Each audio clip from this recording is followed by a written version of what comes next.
Hey there, it's Dr. Mary Barbera, and we are on day 28 of 30 of our live sessions and live broadcasts.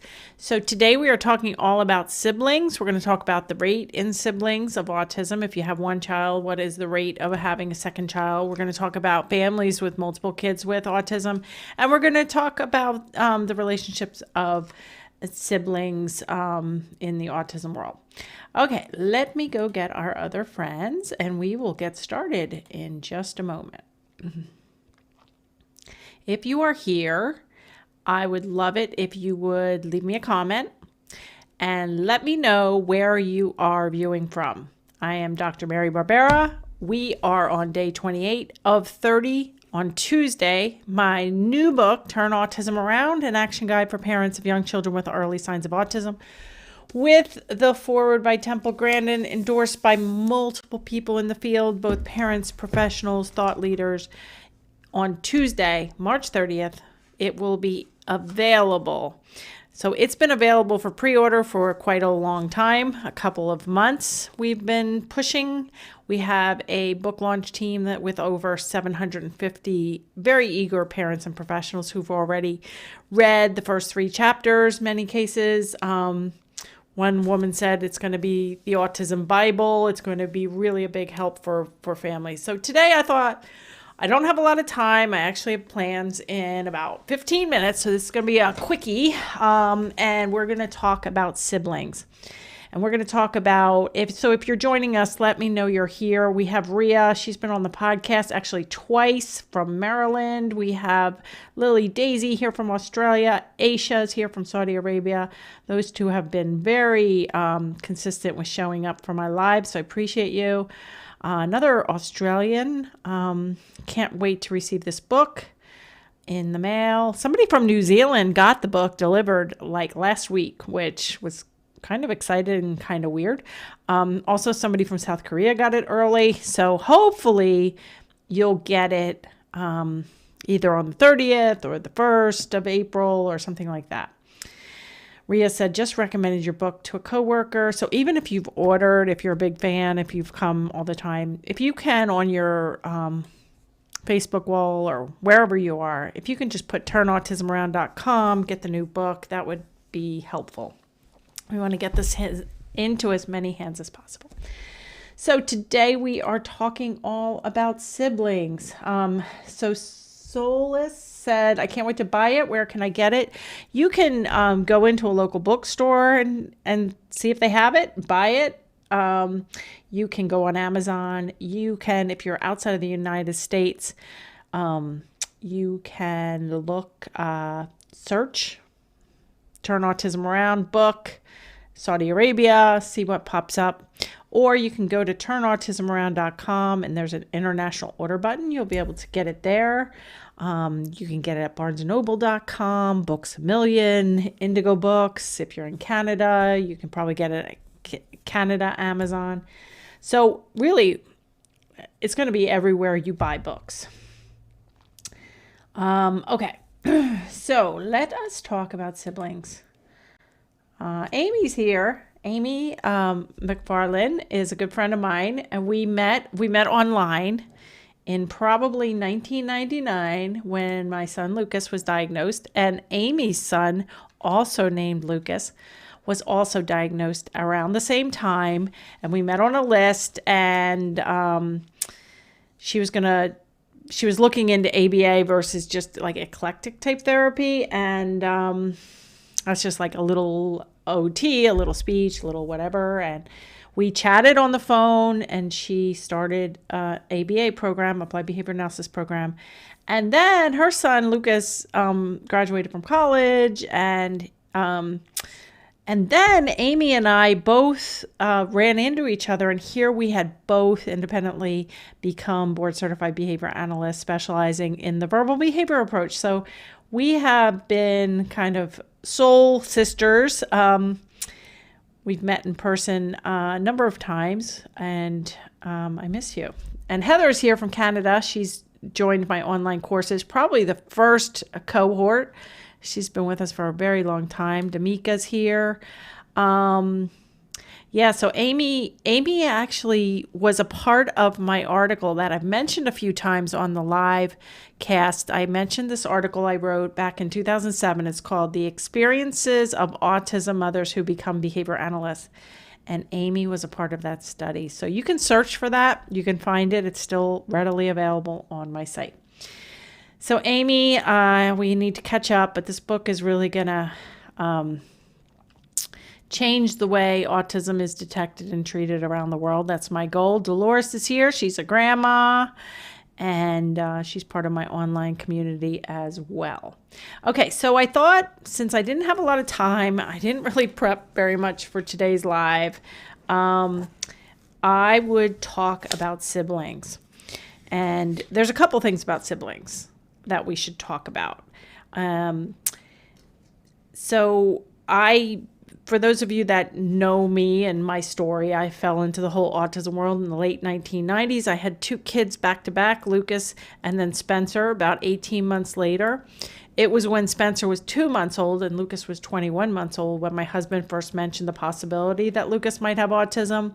I told him I never ever wanted to hear the word autism again, and was in denial for about 15 months. Till I found out about ABA, and really I needed to get on this as soon as possible. We got the diagnosis and we started intensive ABA. So I was kind of scared about Spencer at that point because Lucas had regressed after 15 months, after a year old. It was subtle. I was a first-time mom. I was pregnant. So I didn't realize he was regressing. And this was back in the 1990s when the autism rate was about 1 in 500. So I was really nervous that what's to say Spencer's not going to regress and have autism too. And Spencer was very addicted to breastfeeding. He had a lot of like ear infections. He had like 3 sets of ear tubes by the time he was 3, I think, or 2. So he was a lot sicker than Lucas. He had a lot of immune problems, and he also was very bright, although he didn't talk super early. Well, I didn't know anything about how to get kids to talk back then. So I was just looking at a baby book actually about Spencer recently, and he really only started really talking and really echoing back and forth when he was 27 months old, when my husband brought Spencer, alone to Florida to see his grandparents. And I ended up weaning him completely from breastfeeding at that point. So he went down with 5 trains. Thomas the train, he was obsessed with those, which worried me because he's obsessive with trains. I'm like, oh my God, he loves trains. Is that a sign? Should I be worried? And then so his grandparents basically said, any train he can say the name of, we'll buy it for him. And so he went down with 5 trains. He came back with 17 trains. And that's really when they developed echoic control. Of course, I didn't know what a MAND was. I didn't know what echoic control was. I didn't know anything. So he came back and he basically started talking in little sentences, and he developed very well. And in fact, he has a gifted IQ and he's in medical school now. So Spencer did a podcast episode. I have the Turn Autism Around podcast, same name as my new book. And Spencer did a podcast when he was home during the COVID shutdown. He was home from college. And so we did it in July. It's episode number 85. marybarbera.com/85 is the episode with me interviewing Spencer. And it is a fan favorite. And I did a podcast listener survey, and it was by far, hands down, the favorite episode of all time. So that would be a good thing to look at if you have siblings. If you're worried, like, how are my 6 and 8 year olds? How's the sibling going to do long term? Not to say that everybody's situation is so different, so who knows? But I think Spencer's interview really gives you some perspective, at least on our family. I also just a week ago did a podcast interview with my husband. I think that is 116. This week, on Tuesday, when my book launches, I am interviewing Temple Grandin, who wrote the foreword for my book. So all of those podcasts, you can just search anywhere you listen to podcasts you can search Turn Autism Around, or you can go to my website, marybarbera.com/podcast, or look up at the top for podcasts, and you can listen to any of them. And you can watch a lot of them too, because we started doing video podcasts. So let's talk, and if anybody has questions about siblings, I can't go really long because I have plans in a few minutes. So I'm just going to cover the highlights of siblings. And if you have something you want to say about siblings, okay.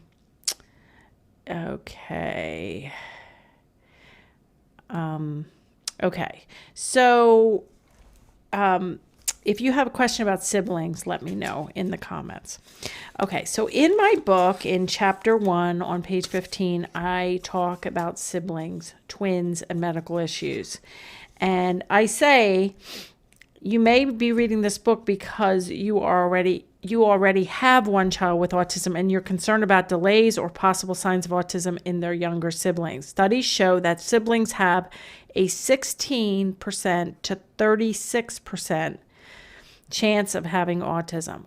So when I wrote the book, I was always quoting a study that had 19%, but actually some studies since then have showed up to 36% of siblings could have autism, which is a really high percentage. This means at least 1 in 5 children who have an older sibling with autism will also be diagnosed, and some studies are showing even 1 in 3. Siblings are also more at risk of having other developmental delays that don't meet the autism threshold.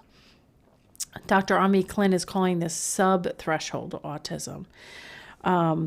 So nevertheless, the delays may present very differently in siblings. So parents who have one child with ASD often need to watch their younger children carefully for anything that may signal the need for early intervention, even though those behaviors are very unlike those of your older child. So you might not be looking for the same signs. Sometimes a younger child is diagnosed first, and then the family realizes that an older sibling has a milder form of autism. This has happened in several families I worked with. There are sibling research studies at major institutions. I know there's one at Children's Hospital of Philadelphia, and there's another one at Kennedy Krieger that are sibling studies that you can actually enroll your infant, or even when you're pregnant, you can enroll the baby in these studies. And they do developmental checks. If you are okay with it, they also would do MRIs, although you can pick and choose. Like if you're like, I'm not dealing with my infant going through an MRI, I don't want to partake in the study, they would probably have you exclude some of the more invasive testing like MRIs. But because of these sibling studies at these big teaching hospitals around the country, they're learning more about the earliest signs. And if you enroll your child, then you're going to be getting people to monitor.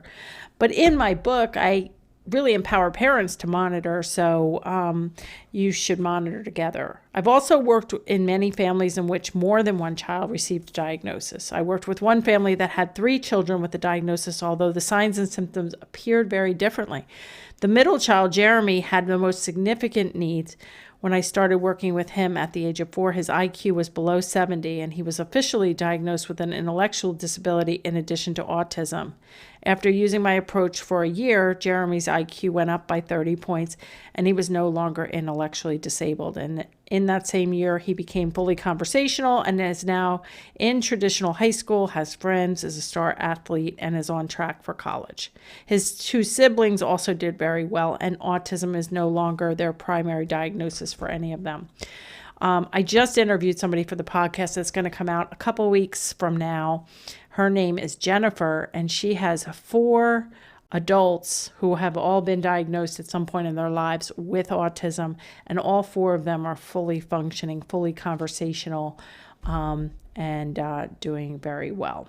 So anyway, I go on to talk a little bit about twins and twin studies, but it's a real concern for parents to have their eyes wide open. And I know in some groups that I'm on, there's a lot of discussion of, should I take the risk? Should I have another baby? Because I don't want to have two children with significant needs. It's a very personal decision for sure. So that's kind of what I have for siblings.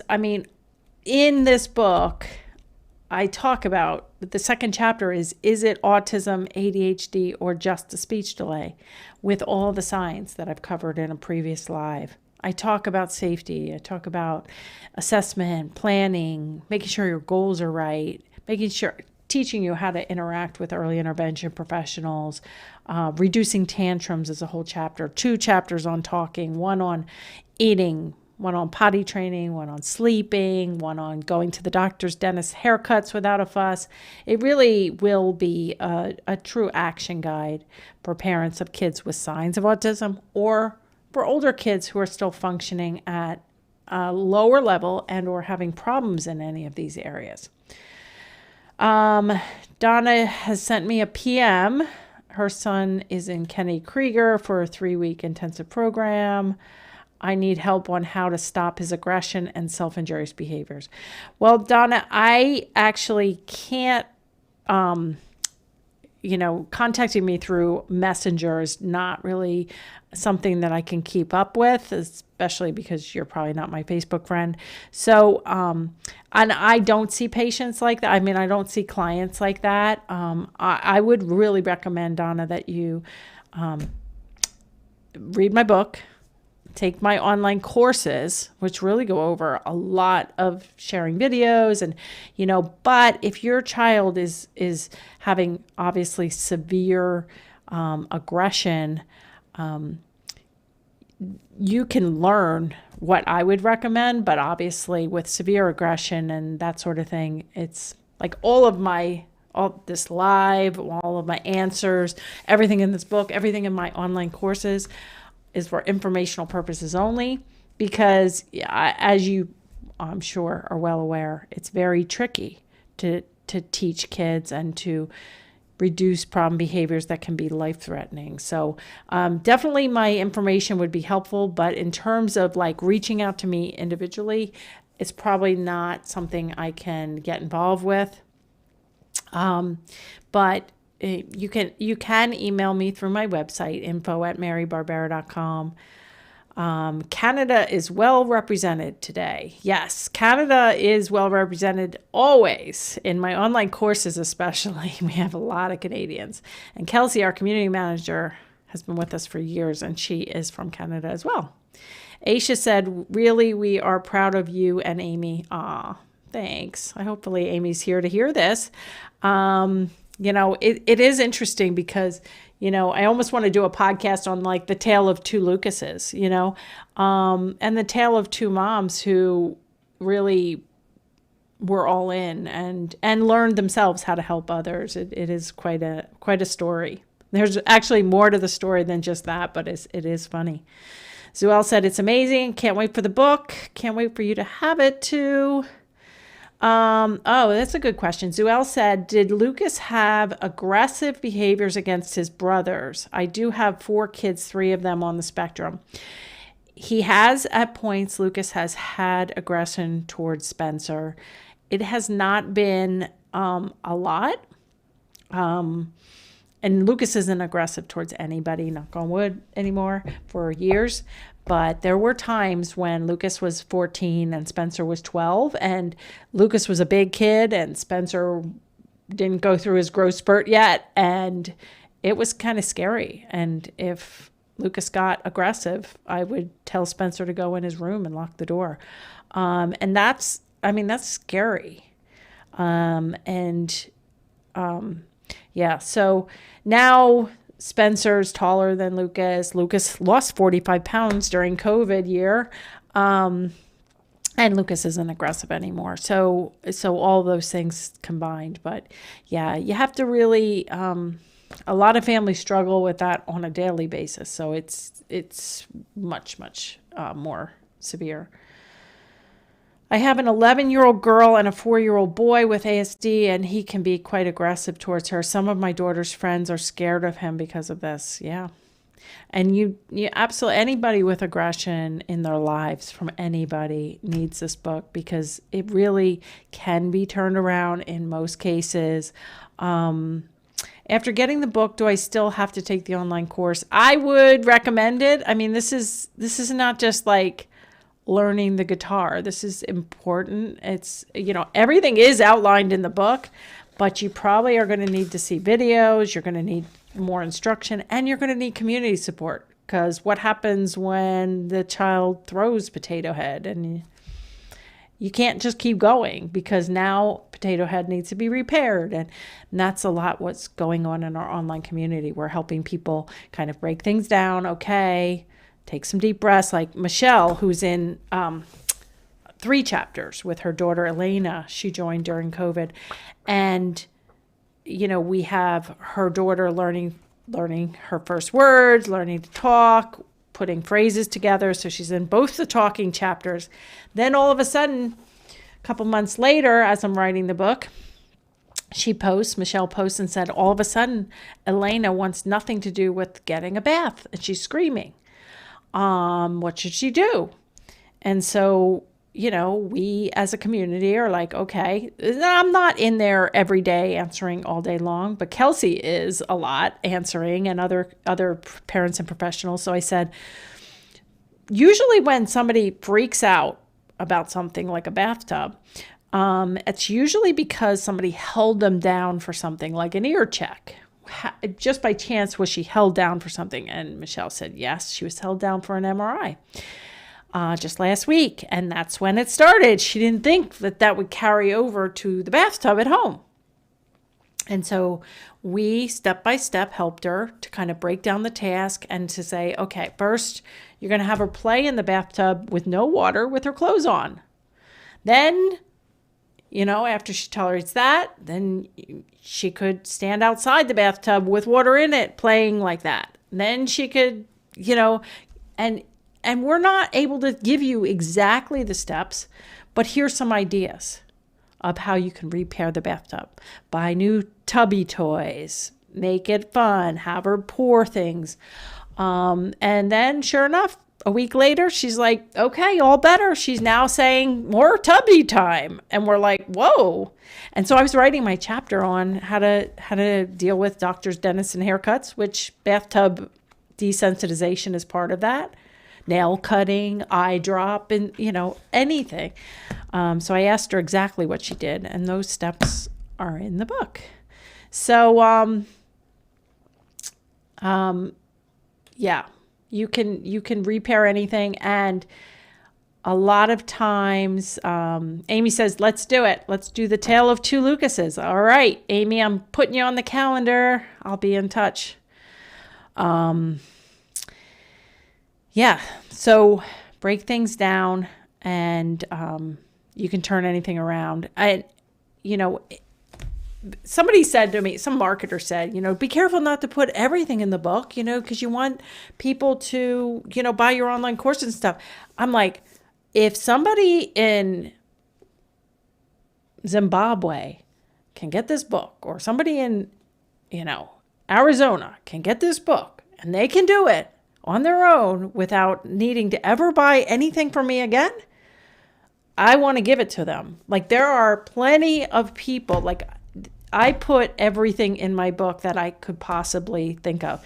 Now, the advanced talking chapter, it's hard to put intermediate programming, how to teach prepositions, pronouns, colors. Like, no, it's not all in here. It's just impossible.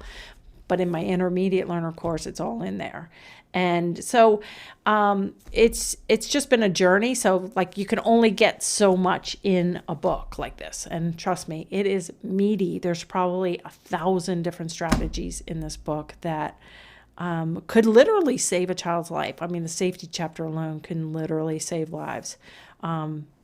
So I am really looking forward. I've been doing a lot of TV, radio, podcast. Jeff Walker, my online mentor, just put out an interview today. The Hay House, You Can Heal Your Life podcast just came out today with Reed Tracy, the CEO of Hay House, interviewing me. I've been on radio, live, recorded, TV. I have a couple more TV appearances this week and radio. So I really want to get the word out. You can help me by just sending turnautismaround.com. Everybody go there today, tomorrow, Tuesday, this week.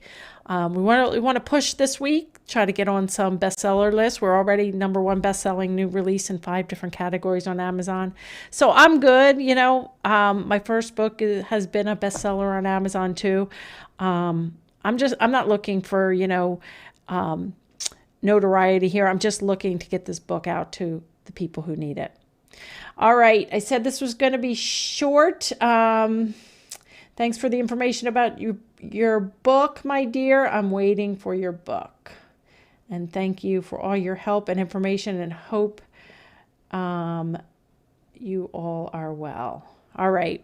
I got to scoot. I've got to go to a 6 o'clock plan. So have a good one. I'll be in touch, Amy. And stay tuned. I'll be back tomorrow for day 29. And then again on Tuesday for the big launch day. TurnAutismAround.com. Tell everybody you know. Bye.